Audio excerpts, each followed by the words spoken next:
चीन, पाकिस्तान और बांग्लादेश एक स्ट्रेटेजिक अलाइनमेंट में नजर आ रहे हैं। इंटेलिजेंस रिपोर्ट्स और सैटेलाइट इमेज से पता चला है कि चाइना ने नॉर्थ ईस्टर्न रीजन में अपनी मिलिट्री एक्टिविटी को बढ़ा दिया है। इसी के पैरेलल पाकिस्तान और बांग्लादेश के कुछ रीसेंट डिप्लोमेटिक और डिफेंस मूव्स ने भारत के लिए एक सीरियस अलर्ट का सिग्नल दे दिया है। रीसेंट रिपोर्ट्स के मुताबिक चाइना ने अरुणाचल प्रदेश के पास line of actual control LAC पर एक बार फिर से मिलिट्री बिल्डअप शुरू कर दिया है। PLA यानी पीपल्स लिबरेशन आर्मी ने तवांग के करीब अपनी आर्टिलरी पोजीशंस को अपग्रेड किया है। 2020 के गालवन क्लैश के बाद से यह अब तक की सबसे सिग्निफिकेंट मूवमेंट मानी जा रही है। सैटेलाइट इमेजेस से यह भी कंफर्म हुआ है कि चाइना ने लासा और होटन एयरबेसेस पर फाइटर जेट्स और ड्रोन्स की डिप्लॉयमेंट को बढ़ा दिया है। यह दोनों एयरबेसेस इंडिया के नॉर्थ ईस्टर्न रीजन के बेहद क्लोज स्थित हैं। 2 हफ्ते पहले चाइनीज प्रेसिडेंट शी जिनपिंग ने पब्लिकली कहा था कि टेरिटोरियल सॉवरेंटी पर कोई कॉम्प्रोमाइज नहीं होगा। इसे कई एक्सपर्ट्स ने इंडिया के लिए एक स्पष्ट सिग्नल माना है। चाइना का belt and road initiative BRI भी इस पूरे स्ट्रेटेजिक गेम का एक अहम हिस्सा है। चाइना ने POK के जरिए CPEC यानी चाइना पाकिस्तान इकोनॉमिक कॉरिडोर तैयार किया है, जिसे इंडिया इलीगल मानता है।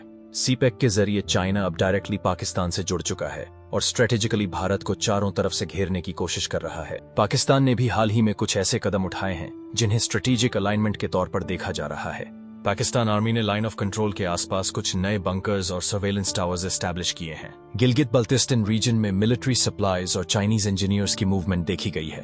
एक्सपर्ट्स का कहना है कि यह सप्लाई चेन CPEC को सिक्योर करने के लिए है, लेकिन इसका इस्तेमाल ड्यूअल यूज मिलिट्री प्रिपरेशन के तौर पर भी हो सकता है। वहीं रावलपिंडी में हाल ही में हुई एक मिलिट्री मीटिंग के बाद पाकिस्तान ने अपने एयर डिफेंस सिस्टम को अलर्ट मोड में डाल दिया है।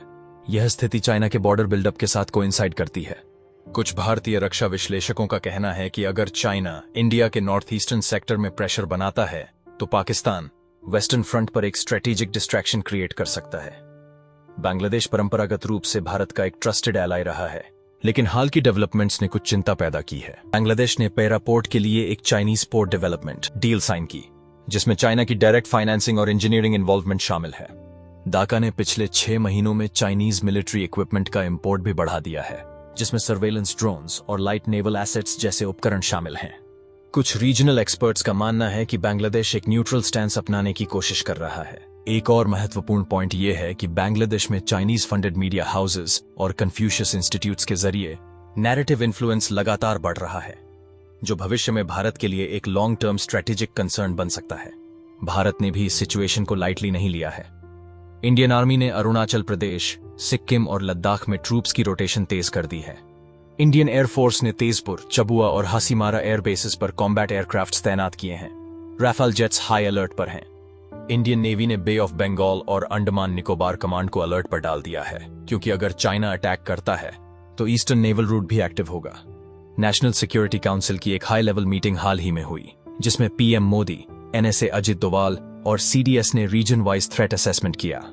इसके अलावा भारत ने quad countries US, Japan, Australia के साथ इंटेलिजेंस शेयरिंग तेज कर दी है।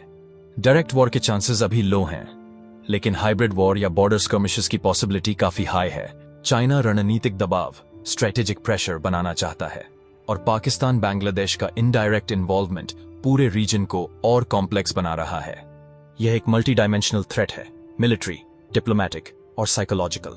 भारत को इस स्थिति में काम, स्मार्ट और प्रिपेयर्ड रहना होगा। अगर यह अलाइनमेंट आगे बढ़ता है तो साउथ एशिया एक नए जियोपॉलिटिकल क्राइसिस का एपिसेंटर बन सकता है। इस अपडेट को जरूर लाइक, शेयर और कमेंट करके बताएं अपनी राय। जय हिंद, जय भारत।